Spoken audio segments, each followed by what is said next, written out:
everyone, I'm JD from Willow Journals. Welcome back to my channel. So I've just got my Hobonichi Techo here in front of me, and at the end of last year I started a new series on my channel where I answer questions from people I admire in the YouTube world.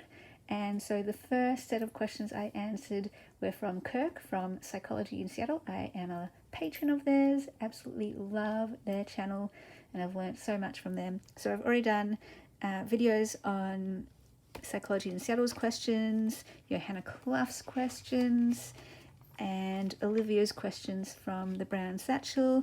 And then I did film a video on this one, questions from Lydia from February and June. I will link her channel down below, so definitely go check it out and send her some love.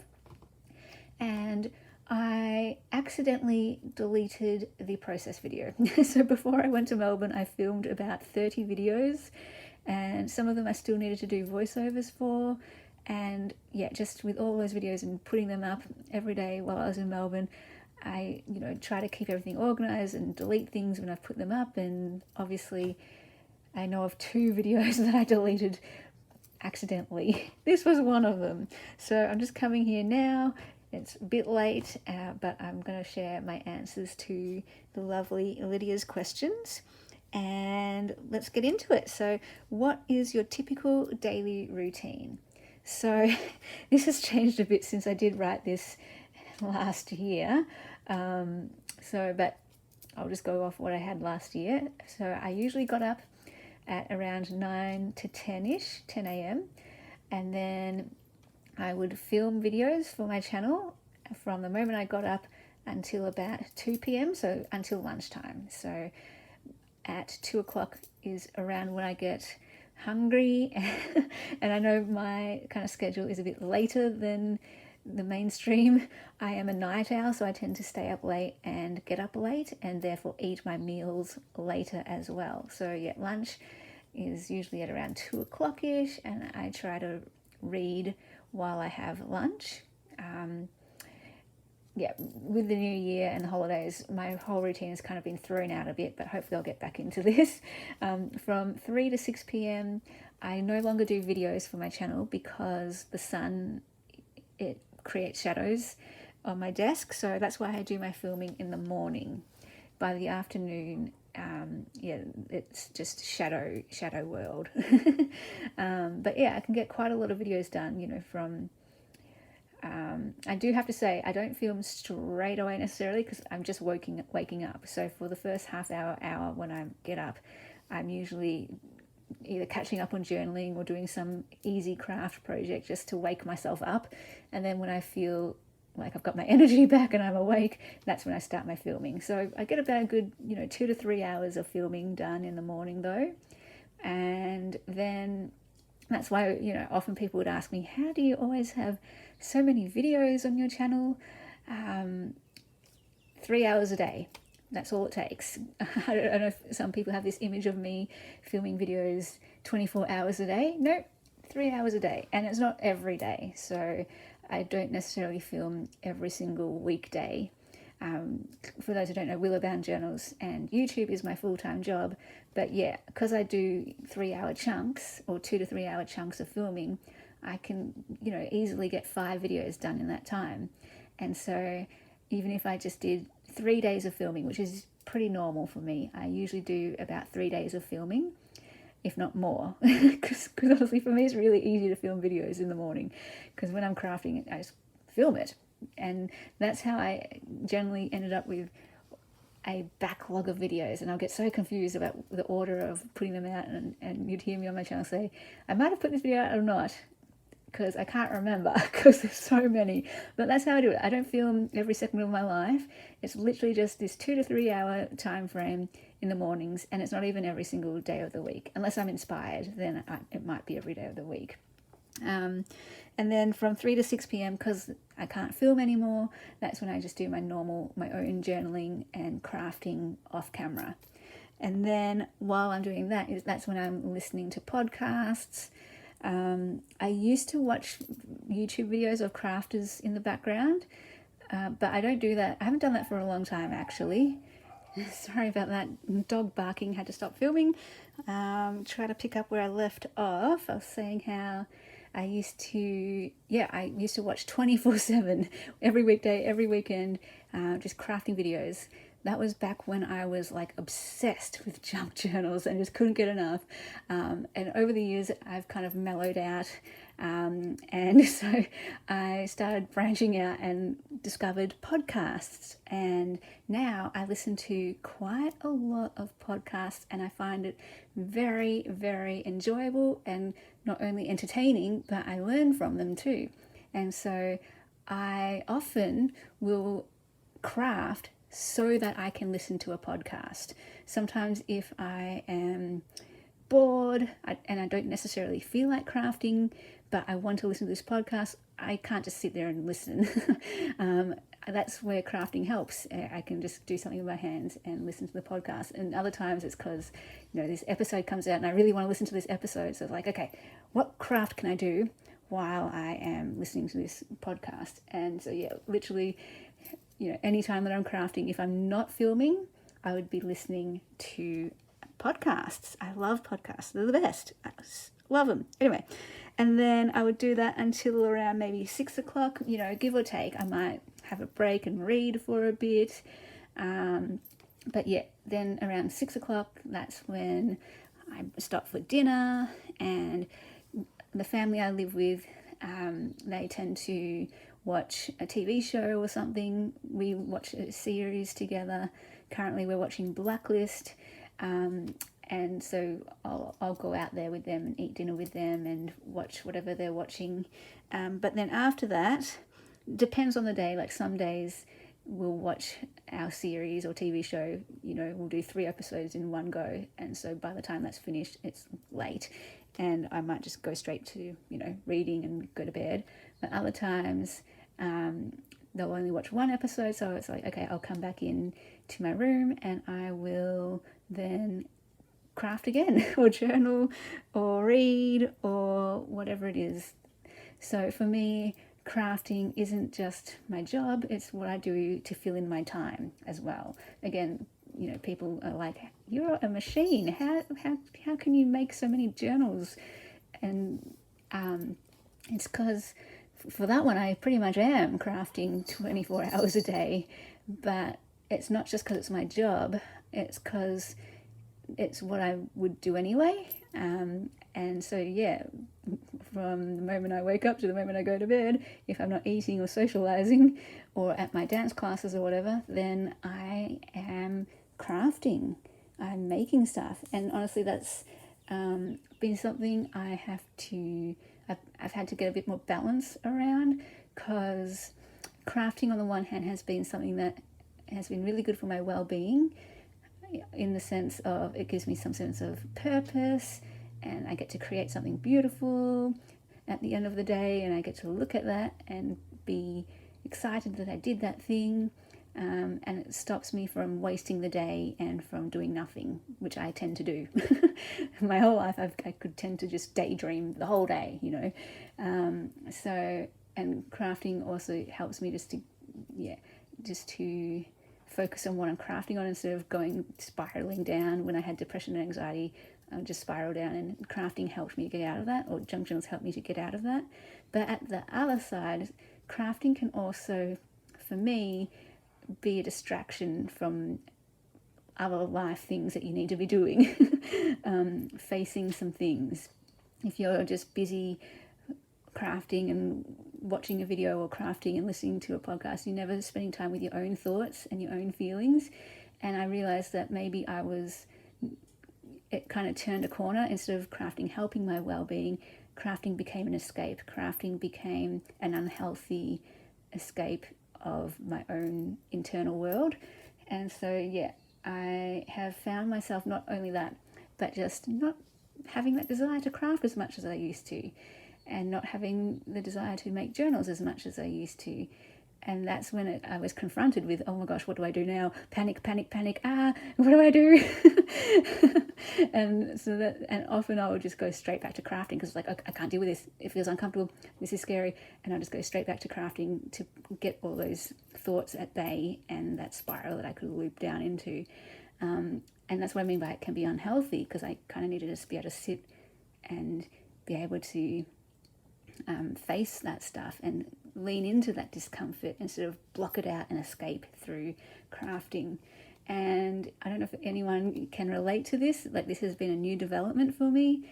But yeah, just in the recent times when I've felt this no longer desire all the time to craft or make journals, I've been left with like, well now what do I do? This is not feeling good. Because I didn't know how else to spend my time. I didn't know what else to do. And it started to feel a bit scary. So it's been good to find other hobbies. It's been good to find some more balance in my life. So I don't know, I'm just sharing this because to sort of track that journey that I'm going through, and how things can change. Things can change, and our approach to things can change, and our need for things can change. And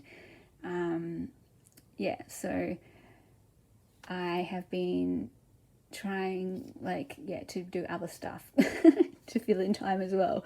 So at the end of last year, what I did was I journaled every night before I went to bed, and I read my Bible before I went to sleep as well. And again, my routine has been all out of whack with holidays and everything. So I'm not sure.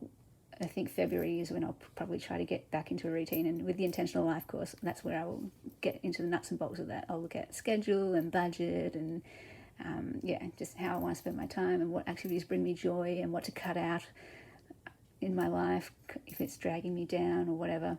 And maybe seriously confront looking at how much time I'm spending crafting and if it is actually helping me or harming me, and explore that instead of just push it aside and don't think about that. And anyway, I hope that was kind of helpful in getting a little insight into my typical day and how I can film lots of videos and get lots of crafting done. That's my life. Well, that was my life last year anyway. And then the next question that Lydia has is, what's one thing you'd like to achieve or conquer in 2023? Okay, so the biggest thing is just this book that I'm making this year. So I have enrolled in it's now a 12-month course making a book. We have weekly calls with the course participants where we check in, and each week we're going to have a goal, and then the following week have a check-in of how we went with that goal. So that's weekly for like the entire year. And then every second week we also have another call, because it's all online, with our the course teacher and mentors. So it's pretty full on for the whole year, which is good though, because it's going to help keep me accountable and motivated.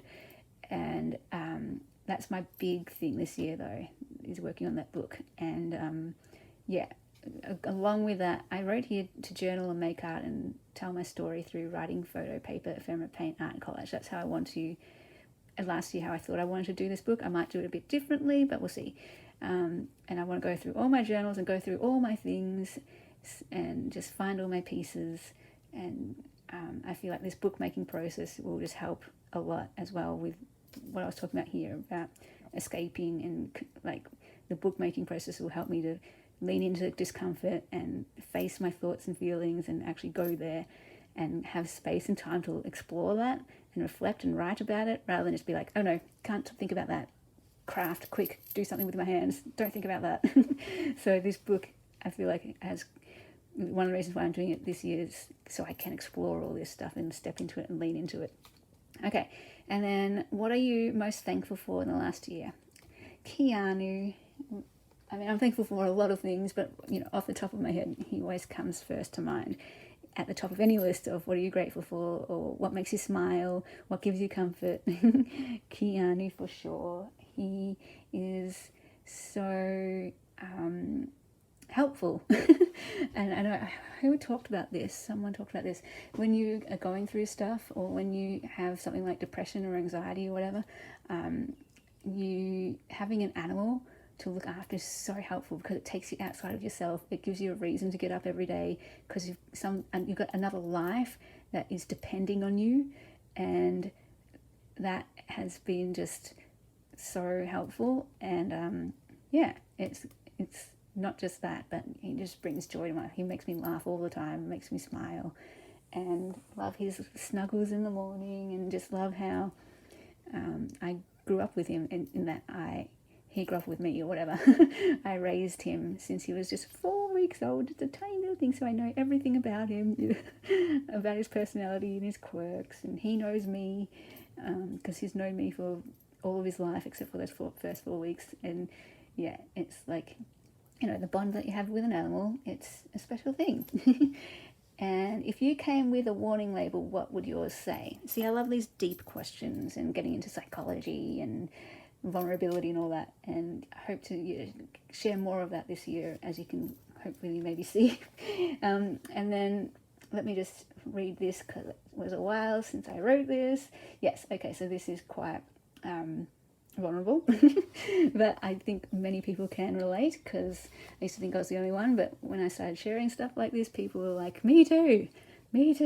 So if I came with a warning label, my warning label would say something like, stay away, back off, don't get too close, because I hurt people, I break what I hold, I self-sabotage, I get scared, I push people away, I keep my distance, I can be super task-focused at the expense of people, I can withdraw and change my mood, which can confuse people, I can put people on pedestals and then quickly have my views changed, I can be confusing, contradicting and cruel at times, I'm the full gamut of a human being. I do things I don't like, and I can get into pits of self-loathing and judging myself and criticizing myself. And like, some of these are quite harsh, some of them are very true. Like, I've been learning over recent years that I do tend to self-sabotage, and pushing people away, that hard to trust type thing. I know lots of people can relate to that as well. And that whole confusing thing, how I can be like so open one second, but the next second I'm completely closed, and that person might be like, wow, this is a completely different person. And things like, I've had friendships lost and things like that because of my nature to self-sabotage and distance and close up and wall up. And I know it's my own, the problem is me, and all stuff to do with psychology, attachment problems like insecure attachment, and attachment theory is definitely helpful with that, because it's all curable. And we're not horrible people because of this. Like, in the past, I might have been like, oh, I'm the worst of the worst, and I still feel it like that.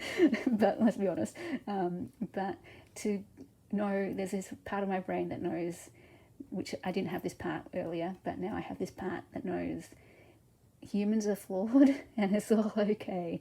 Humans can hurt each other and hurt ourselves, and that's just a reality of being human. There's not a single human who hasn't done that, who hasn't hurt someone else or hasn't hurt themselves. So we've got to live with that. That's the point, is we've got to push through that and live with that, and not just be like, I'm the worst of the worst, and hide and just destroy your life and destroy other people's lives. No. Still try to be you, try to be the best you can be, and when you fail at it, keep going and try again the next day. Because everyone has this. It's not a reason to hate yourself. It's not a reason to not get to know someone. It's not a reason to not love someone. You might have some of these qualities too, and you're still worth getting to know. You're still amazing. You're still beautiful. And I'm with you if you have some of these qualities. It doesn't make us terrible people. Let's not judge ourselves. We need radical self-acceptance. This is something I've been, that's coming up a lot for me this year. Radical self-acceptance and loving kindness. As I'm going through this bookmaking process and facing these uncomfortable feelings and thoughts, I'm realizing I really need to have radical self-acceptance and loving kindness for myself, because I'm dealing with this. If I really face my true self, I'm dealing with some of the horrible parts of humanity in my own life, because we all have the horrible parts of humanity in all of us, because we're human. But to face it, to not run away from it, and to not judge it, but to be really, really kind, really, really compassionate to ourselves, and love ourselves anyway. Because even if you have all these things, or whatever things that you have, whatever warning labels you have, you are still lovable. You are still worth getting to know with all of that. And if you are, then I am. That's something I've had to learn, because I can be so like that to other people, like you're still good, I still love you. And yet when it's me, I'm like, oh, you're the worst of the worst, and you shouldn't even be here. And it's like, I would never say that to someone else, never, because I don't even think that about someone else. And yet I think that about myself. It's like, no, gotta stop that, gotta learn to stop that. And I don't know if I'll ever be able to stop that, but at least I can catch it when it happens and turn it around as quick as I can with loving kindness and self-acceptance. Anyway, next question is, what's something you've done recently that you're proud of? So let's end on a good note. Thank you, Lydia. Something recently, so I'll just go with something that happened last year.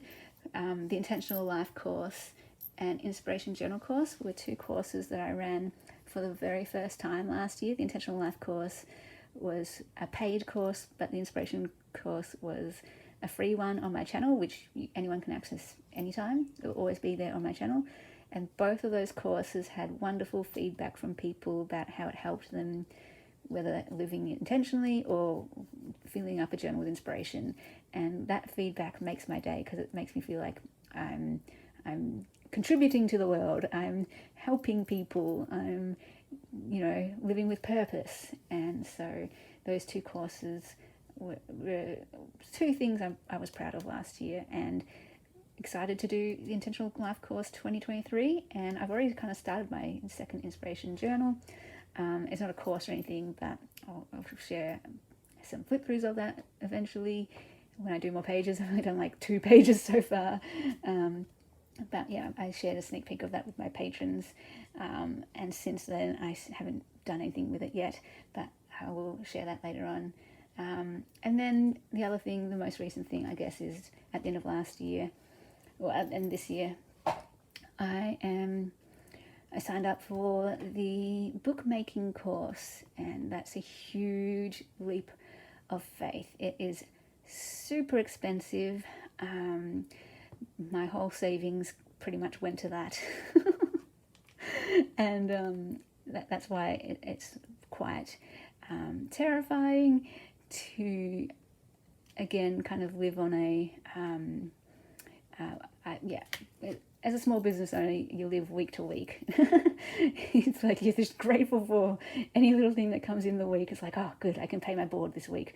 Oh, good, I can get shopping this week for groceries. So, because I'm literally living week to week. Because before I would just take things out of savings if I needed to. If my weekly, it didn't line up, I would just be like, oh, I've got savings, I'll just take it out of there. And it's like, I can't do that anymore. It's like, oh my gosh, this is feeling a bit terrifying. And not just that, the terrifying leap of just, it's going to take a lot of energy and a lot of emotional, mental energy, facing all the things and confronting all of these thoughts and feelings and events and whatever, I don't know. And we'll see what comes up. And I'm thinking of maybe even have to see a psychologist, or it might be a good thing to get some counselling through this process for what things might come up.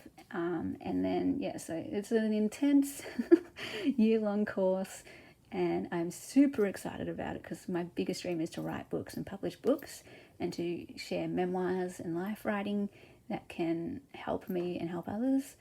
And just sharing the human life experience and connect over that, the real, the raw stuff, the hard stuff, the struggles. But yeah, it's got to be a whole trusting process, a trusting of everything's going to be okay this year, and everything's going to be okay doing this book, and everything's going to be okay with whatever comes up, and leaning into that. So yeah, that is something I'm proud of, because I could easily not do it and take the easier road. I mean, as soon as I signed up, I fretted. I was like, have I just made the most unwise decision? like financially this is probably not the wisest decision to make. And I just was like, oh my gosh, have I made a mistake? And because it's all online, you can't get refunds. So I was just like freaking out. Because I always want to make wise decisions, I want to make thoughtful, considerate, wise decisions. And I was just like freaking out about it. But then slowly through different things and encouragement from patrons and you guys, subscribers, when I announced this leap, just a lot of encouragement and just, yeah, that helped me just to have a bit more peace about this process and leaning into it. And yeah, the fear doesn't need to go away. We just step into it. And yeah, I definitely feel like my soul, this is what my soul needs. Definitely feel like this is calling me. It's definitely calling me. And I just have to trust. Anyway, guys, I hope you enjoyed this deep sharing video. And let me know if you like these videos or not. I'm not sure how many people like these types of videos. If you just listen to the first 20 seconds like, nah, I'm out. And I will be sharing more videos, though, of answering people's questions. And I guess what I want to know is, who are the people who maybe do like these types of videos? You're my people. You get me. You get my heart, right? You get what I'm about, because this is important to me. This sharing like this is really important to me. And if you get that, and if you are resonating with this, I want to know you, because heart to heart, we're connecting. So anyway, if there's anything you want to share from this, if this brought up anything for you, I would love to know as well. If you put in an email or put in comments, it's all about connection, right? I wanted to try to share, I guess, more this year and with the book, my personal stories and things, and with the beauty of connection, that real connection.